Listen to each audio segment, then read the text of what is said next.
Hello everyone. आज का जो हमारा टॉपिक है वो है software testing life cycle. So what is software testing life cycle? Software testing life cycle explain करने से पहले आपको मैं एक छोटा सा ग्लिम्स देता हूँ सॉफ्टवेयर डेवलपमेंट लाइफ साइकिल क्या होता है, तो उससे आप अच्छे से रिलेट कर पाओगे कि सॉफ्टवेयर टेस्टिंग लाइफ साइकिल क्या होगा। तो सॉफ्टवेयर डेवलपमेंट लाइफ साइकिल क्या है? वो एक प्रोसेस है जिससे हम सॉफ्टवेयर का डिज़ाइन हो गया, उसका डेवलपमेंट हो गया या फिर उसका क्वालिटी हो गया, हम बहुत अच्छा कर सकते हैं। तो वो एक प्रोसेस है सॉफ्टवेयर डेवलपमेंट लाइफ साइकिल, जो काफ़ी करके हर एक सॉफ्टवेयर कंपनियां यूज़ करती है। तो उससे क्या होता है, हमें अपना प्रोडक्ट भी काफ़ी अच्छा मिलता है, क्वालिटी प्रोडक्ट मिलता है, और उसमें टाइम और कॉस्ट दोनों कम हो जाता है।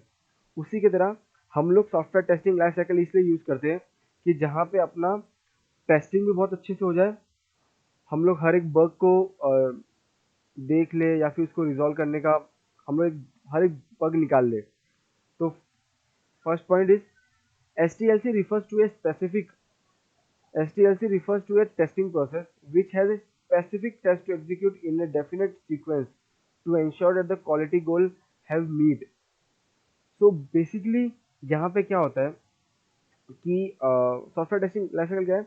ये एक प्रोसेस है, ये एक स्टेप बाय स्टेप प्रोसेस है कि और एक स्पेसिफिक स्पेसिफिक स्टेप्स होते हैं। अगर हमने इसको वो एग्जीक्यूट किए तो जो भी हमारा जो गोल होगा, टेस्टिंग का गोल क्या है, ज़्यादा से ज़्यादा बग निकालना, वो हम लोग कर सकते हैं। Second point, SDLC process each activity is carried out in a planned and systematic way. Each phase has different goal and deliverable. तो ये SDLC फेज क्या पूरा एक सिस्टमेटिक वे में डिजाइन किया है। जैसे SDLC में हर एक फेज है, वैसे ही सॉफ्टवेयर टेस्टिंग लाइफ साइकिल में भी हर एक फेज है। तो वो वाला फेज पूरा सिस्टमेटिक डिजाइन किया है। उससे क्या होता है, हर एक फेज का खुद का एक गोल और एक डिलीवर होगा कि हमें ये गोल अचीव करना है और इस गोल से हमारे पास ये आउटपुट आना चाहिए। थर्ड पॉइंट, हर एक अलग अलग ऑर्गेनाइजेशन अलग अलग फेज देखती है, अलग अलग उनके पास अलग अलग फेज होता है सॉफ्टवेयर टेस्टिंग लाइफ साइकिल के। पर जो एक कॉमन जो फेज है वो मैं आपको शो करता हूँ सॉफ्टवेयर टेस्टिंग लाइफ साइकिल का। तो सॉफ्टवेयर टेस्टिंग लाइफ साइकिल, तो पहला फेज होता है रिक्वायरमेंट एनालिसिस फेज, सेकंड होता है टेस्ट प्लानिंग फेज, थर्ड होता है टेस्ट डिजाइन फेज, फोर्थ होता है test environmental setup phase, fourth होता है टेस्ट एग्जीक्यूशन फेज, और जो लास्ट फेज है वो है टेस्ट रिपोर्टिंग। तो हम चलते हैं अपने पहले पॉइंट के ऊपर, रिक्वायरमेंट एनालिसिस फेज के ऊपर। तो इस फेज में क्या होता है, during this phase test team study the requirement from the testing point of view to identify the testable requirement. तो जो पूरी टीम होती है वो अच्छे से स्टडी करती है रिक्वायरमेंट को जो क्यूए मैनेजर दिए होते हैं, और पूरे टेस्टिंग पॉइंट ऑफ व्यू से उसको हर एक व्यू करती है, दिखती है कि मैं कितना टेस्ट केस निकल सकता है या फिर हम लोग क्या क्या चीज़ें टेस्ट कर सकते हैं, हर एक चीज़ें दिखती है।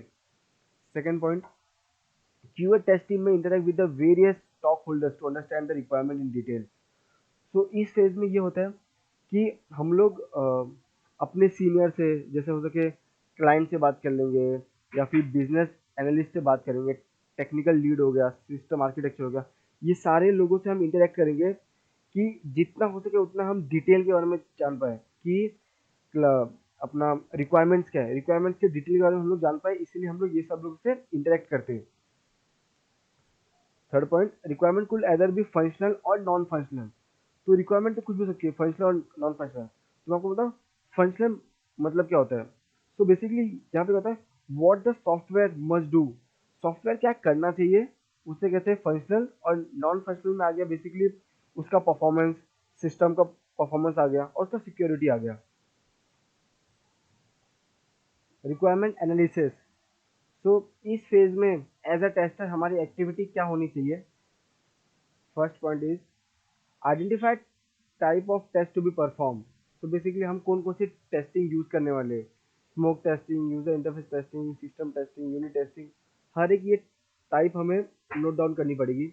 और उसके बाद है test environment, detail where testing suppose to be carried out. तो टेस्ट एनवायरनमेंट क्या होता है कि वो सेटअप होता है हार्डवेयर और सॉफ्टवेयर का, कि जो हम टेस्टिंग टीम करते हैं कि जो हम लोग अपने टेस्ट केस एग्जीक्यूट करने वाले हैं, तो उसके लिए हमें क्या क्या चीज़ें लगेगी, कैसा हार्डवेयर चाहिए, कैसा सॉफ्टवेयर चाहिए, वो सारी रिक्वायरमेंट हमें एनालिसिस करनी पड़ती है। उसके बाद gather detail about testing priorities and focus. So basically हम अपनी प्रायोरिटी सेट करने वाले हैं कि कहाँ से शुरू करना है, क्या करना है, हर एक चीज़ें। और इसी में क्या आती है, R T M. R T M means requirement traceability matrix. So basically what is this? It is used to track the requirement and to check the current project requirements are meet or not. And third is automation. Automation feasibility analysis is required. So automation अगर required तो ठीक है, अगर नहीं है तो फिर कोई ज़रूरत नहीं है। तो ये सब चीज़ें हम लोग यहाँ पे देखते हैं। उसके बाद हम क्या डिलीवर करने वाले हैं, हमारा डिलीवरेबल क्या होगा इस फेज में। पहला होगा ऑटोमेशन फिजिबिलिटी रिपोर्ट। तो बेसिकली इस रिपोर्ट में हम लोग ये चेक करने वाले कि तो this this automation feasibility report is analyse that to is to help to identify the right tool and coverage of any given requirement. तो बेसिकली हम ये करते हैं इसमें। और उसके बाद आरटीएम, जैसे मैंने आपको समझाया, रिक्वायरमेंट ट्रेसेबिलिटी मैट्रिक्स क्या होता है, कि हम यहाँ पे अपने सारे के सारे requirement is use to check is used to track the requirement and to check the current project requirement are meets or not. तो हमारा ये पहला फेज खत्म हो गया। अब हम चलते हैं अपने दूसरे फेज की तरफ। Second phase of software testing life cycle is test planning. So test planning में क्या होता है, test planning, this phase is also called as test strategy plan. So इस फेज में क्या होता है, in this stage the senior QA manager will determine efforts and cost estimation from the project and will prepare finalize the test plan. So basically जो QA manager होगा वो effort और cost estimation निकालेगा कि कितने एफर्ट, मतलब इस testing के लिए या फिर इस मॉड्यूल के टेस्टिंग के लिए कितने लोग चाहिए होंगे, इस पूरे प्रोजेक्ट के टेस्टिंग के लिए कितने लोग चाहिए होंगे, और हमें कितना समय लगने वाला है, कितनी कॉस्ट जाएगी ये सब चीज़ों में। ये सारी की सारी चीज़ें अपना क्यूए मैनेजर पूरा फाइनलाइज करेगा और एक टेस्ट प्लान डिजाइन करेगा इसके ऊपर। और एज अ टेस्टर इसकी यहाँ पे एक्टिविटी क्या कंडक्ट होने वाली है, पहले जैसे मैंने आपको बोला, preparing the test plan strategy document for the various type of testing, कि कौन कौन सी टेस्टिंग होगी, ऑटोमेशन टेस्टिंग होगी या फिर मैनुअल टेस्टिंग होगी। तो दोनों टेस्टिंग होगी तो किस टेस्टिंग के लिए क्या क्या टूल्स लगेंगे, वो सारी की सारी चीज़ें एक टेस्ट प्लान के रूप में सारी चीज़ें डिज़ाइन होने वाली है।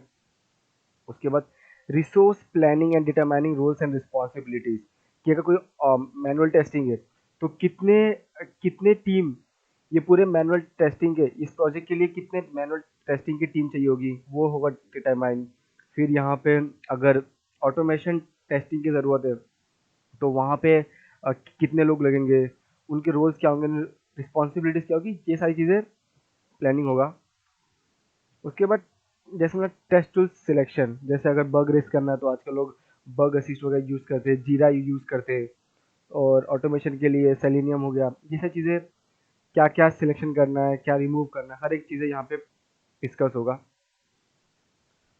जो हमें क्या डिलीवर करना होगा टेस्ट प्लानिंग फेज में, टेस्ट प्लान स्ट्रेटेजी, उसका पूरा डॉक्यूमेंट बनेगा कि कैसे कैसे कैसे चीज़ें वर्क होने वाली है, उसका प्लान क्या है, स्ट्रेटेजी क्या है, उसके ऊपर पूरा एक डॉक्यूमेंट बनेगा। किसको कितना रिसोर्सेज मिलेगा, किस प्रोजेक्ट के लिए कौन क्या रिस्पॉन्सिबिलिटीज़ है, उसके रोल्स क्या है, उसके रिस्पॉन्सिबिलिटीज़ है, ऑटोमेशन के लिए कितने लोग लगेंगे, मैनुअल टेस्टिंग के लिए कितने लोग असाइन किए गए, ये हर एक चीज़ें होगी यहाँ पे। उसके बाद कॉस्ट एस्टिमेशन डॉक्यूमेंट बनेगा कि हर एक चीज़ में कितना कितना कॉस्ट जाने वाला है। जो अपना थर्ड फेज होगा सॉफ्टवेयर टेस्टिंग लाइफ साइकिल में, वो है test design phase. So basically इस फेज में क्या होने वाला है कि this phase invoke creation verification and revoke the test case and the test script after the test plan is ready। जैसे मतलब कि टेस्ट प्लान अगर सब रेडी हो गया तो उसके बाद क्या, हम यहाँ पे डिज़ाइन करने वाले, टेस्ट केस लिखने वाले, अपने टेस्ट स्क्रिप्ट डिज़ाइन करने वाले, test scenario. So basically test cases क्या होते हैं कि एक स्टेप बाय स्टेप एक प्रोसेस होता है जहाँ पे हम लोग ये देखते हैं कि हमारा सिस्टम क्या करने वाला है, कैसे क्या परफॉर्म करने वाला है। तो वो एक उसी को बोलते हैं test case. So, or you can say it is a document that contain the step that have to be executed. It has planned earlier कि जो भी चीज़ें प्लान है वो होगा। फिर हम लोग टेस्ट सिनारियो करते हैं कि और a test scenario is any functionality that can be tested. It is also called a test condition or test possibilities. ये सब चीज़ें हम यहाँ पे डिज़ाइन करने वाले हैं। Second point is in this stage QA team start the development process of test case of individual unit।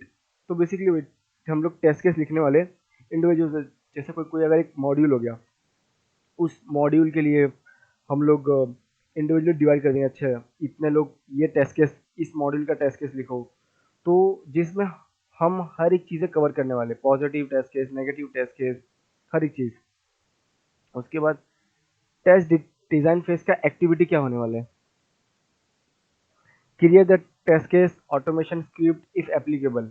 अगर आप मैनुअल टेस्टिंग पे वर्क कर रहे हो तो आप टेस्ट केस लिखोगे, टेस्ट सिनारियोज लिखोगे, टेस्ट स्क्रिप्ट लिखोगे। अगर आप ऑटोमेशन पे वर्क कर रहे हो तो आप ऑटोमेशन का पूरा स्क्रिप्ट लिखने वाले हो। आप कैसे करने वाले हो उसके लिए आप सेलेनियम विद जावा यूज़ करने वाले हो या फिर पाइथन यूज़ करने वाले हो, जैसा भी। Second point is reviewing and baseline test case and script. So basically अगर हम ऑटोमेशन टेस्टिंग करो या फिर आप ऑटोमेशन की स्क्रिप्ट लिखो या फिर मैनुअल टेस्टिंग की, आपका आपको टेस्ट केस के थ्रू ही लिखना पड़ेगा हर एक चीज़। क्रिएट टेस्ट केस जो हमारा भी होगा, टेस्ट प्लानिंग में क्या क्या डिलीवर होगा हमारे लिए, हम लोग क्या क्या डिलीवर करने वाले हैं। फर्स्ट इज टेस्ट के स्क्रिप्ट देंगे हम, सारे के सारे जितने भी सिनेरियोज टेस्ट स्क्रिप्ट रहेंगे, टेस्ट केस रहेंगे, हम उसको डिलीवर करने वाले। और उसके बाद टेस्ट डेटा कि टेस्टिंग के लिए क्या क्या डेटा यूज होने वाले हैं। जैसे अगर हमें कोई नंबर का फील्ड है, जैसे कोई मोबाइल नंबर का फील्ड है, अगर हमें उसमें अगर हमने उसका टेस्ट केस लिख दिया तो उसका टेस्ट डेटा हम लोग क्या क्या मोबाइल नंबर की फील्ड में लेने वाले हैं। हम लोग कैरेक्टर ऐड कर रहे हैं as a data, character add कर रहे हैं या फिर 10 डिजिट से ज़्यादा हम मोबाइल नंबर ले रहे हैं। ये सारे टेस्ट डेटा हो गए जो हम लोग उसमें डालने वाले हैं। तो यहाँ पे हमने 3 फेज अभी कंप्लीट कर दिए अपने सॉफ्टवेयर टेस्टिंग लाइफ साइकिल के। और जो आखिर के जो 3 फेज है ये हम अपने नेक्स्ट वीडियो में कवर करेंगे। अगर आपको ये 3 फेज को लेकर अगर आपको कोई भी डाउट है आप कमेंट बॉक्स में कमेंट करिए, और कुछ जो भी सवाल हो आप उससे पूछ सकते हो। अब हम मिलते हैं अपने नेक्स्ट वीडियो में।